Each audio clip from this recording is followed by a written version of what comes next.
Hey there, it is Jay Young, and today I'm going to share with you 8 words from a client that changed my future. It was a pivotal point in my life.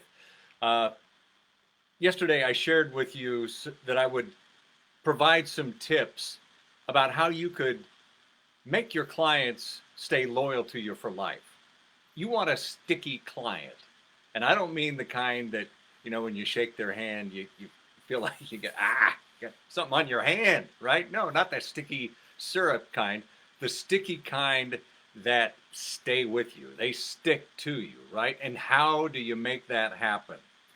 Uh, I want to share with you a story. I did some dentist shopping. It was about 3 years ago because the current dentist that I had retired. He was an older guy and decided it was time to go spend time with the grandkids. So I wanted to find another dentist. So I looked online, looked at 3 different dentists that I thought might be good, and I went to their websites, and each of them gave me a place that I could provide them my email and actually my mailing address. I expected to get some stuff from them. And yes, I did. Uh, Before long, I began getting quite a bit of stuff from them. Some stuff in the mail, actually, and other stuff via the email. But everything that I received from them was in the same vein. It was all buy this thing. You need Invisalign. You need a teeth cleaning. Do you have crowns that need to be replaced? That all of this stuff that they do, right? And that's fine. But it was just like it was like bing bam bam. You need this. We have all of these things. We have the best tools. We've been in servicing the area for so many years, and I'm thinking to myself, why is that important to me? Why is that important to me at all? None of them had a relationship with me. None of them. It looked like just whatever you would just send to any old person, right? And that's when it hit me. It was at that point that I remembered the day in 2012 when I got an email from a client of mine that just had 8 words in it. And the 8 words I wrote down, it was really instrumental in changing the trajectory of what I did. And a few days ago, I went into great depth about why I do what I do, and that pivotal point in my life when I was fired from a radio job that I've been doing for 25, 30 years. I had no marketable skills to do anything else. The future in radio was gone, so I had to somehow reinvent myself. And a couple of years later, that happened in 2010. So here it is, 2012. I have discovered that I can help people with online marketing. And this is the 8 word email that I got from this client. One of my first clients, by the way, and still a client. But bless his heart, he had the courage to send me this. And the email says, Jay, do you even know what problems I'm having? Do you even know what problems I'm having? And there were 3 question marks. And that cut me to the quick because I was doing the exact same thing these dentists were doing to me. I had a relationship with this guy, right? These dentists had no relationship with me.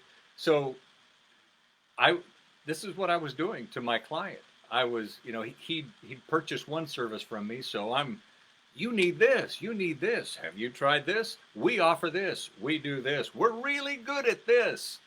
And we had all of these things, and never for one moment did I ever stop to think, well, what problem does he have that I could maybe provide a solution for?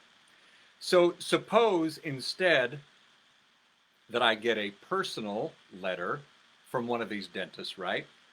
A personal letter of them introducing themselves, an actual written letter from them. Hi, I'm Dr. So and so. I see that you are inquiring. In fact, I know the guy that you used to be your dentist. What a great guy he was. I wasn't aware that he, retired. Actually, a letter, and not some template that you happen to have on your computer. Phyllis, send Jay that letter. This was he wrote it out, and maybe these would be some of the components of the letter, right? See if this would make any difference in your life. First part of the letter, what problem are you having right now that you need a dentist for? Is there something in particular? Maybe the dentist shares with some of the perks that they provide by being a patient of theirs. Maybe a VIP event, some tips on occasion, educational things that I could share, information for healthy teeth for kids, even. All things that would build trust. Maybe then in subsequent correspondences, they share some interesting local events that I might be interested in. Since my whole world doesn't revolve around dentistry, I'm just a guy, right? Everything is not dentist with me. Maybe they inform me of an amazing offer that they saw in the newspaper, or if the newspapers had any, or online or somewhere else, or maybe a friend that is in a different industry had, and they say, hey, you might be interested in this as well. I know you got kids. I know you got grandkids, or I know you're restoring a 68 Camaro. Thought you might be interested in this. That is what it takes to build trust. In fact, if you got that kind of correspondence, instead of the bye, from those other dentists, how would it make you feel, right? What emotions would it make you feel? Trust? Maybe that you kind of like them? You knew them a little bit because they shared a little bit about themselves? Because emotion sells stuff. That's it. Emotion sells stuff. Your tools and stuff you do doesn't sell stuff. This is why this is the way a friend would correspond with you, right? If you're texting somebody or sending somebody a quick card, you're not telling them all about the stuff that you do. You're telling them about things in your life, things that are important to you, things that might be important to them. How you doing? I heard you had a rough patch. That's how you should be acting with your customers, your patients, your clients. And some of you might be saying, well, I need to make money now. I need to make money now. When you think that way, think of the lifetime value of a customer. If, as we mentioned at the beginning, you get a customer that is loyal to you for life, what's the value of that customer? Now, suppose that you come at them with the buy this, we have this tool, we do this. They buy from you once and they're gone. What's the value, the lifetime value of that customer? The main components of your blueprint, of any entrepreneur's blueprint, are for your customers and almost customers to know, like, and trust you. And the reason I emphasize the almost customers, because with the dentist, I wasn't their customer. I was an almost customer, right? And did they build any rapport with me? Did they try to know, like, and trust me? No. In fact, the key components that are so important, and this was from a survey, talked about, I'm going to try to see that here, that 43 or 48% of people said being responsive will encourage them to buy. 46% said offering promotions. 42% providing educational content. 27% said providing behind the scenes content, the insider stuff. 26% said being funny. Nothing wrong with that, right? Bottom line, stay top of mind with your customers, with your patients, with your clients. And by the way, have you noticed in the videos that I've shared with you that I haven't asked you to buy anything from me? I haven't even given you the opportunity to buy anything from me.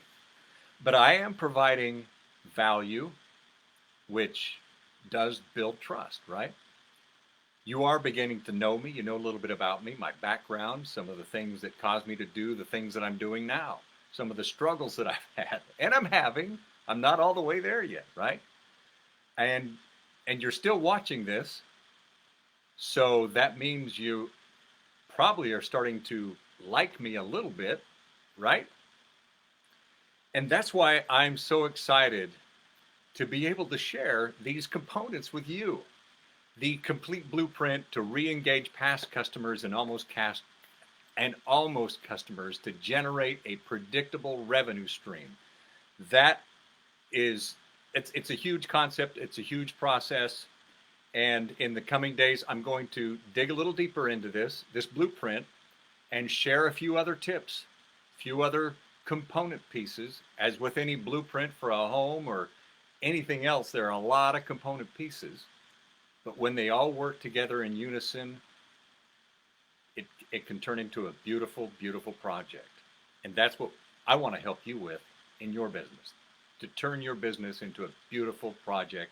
But it takes me understanding maybe what problems you're having right now. If you're having any problems, what keeps you up at night? What solutions are avoiding you? And if those could go away, how would that affect your life? Would you be able to have more free time with your family? Would you be able to spend money on things that you want? Would you be able to help other people? So remember, solve problems, create solutions, and continue to engage with your customers, and you'll have a sticky customer. You'll have a customer who is loyal to you for life. Thanks again for watching today. We'll talk again soon. Thanks.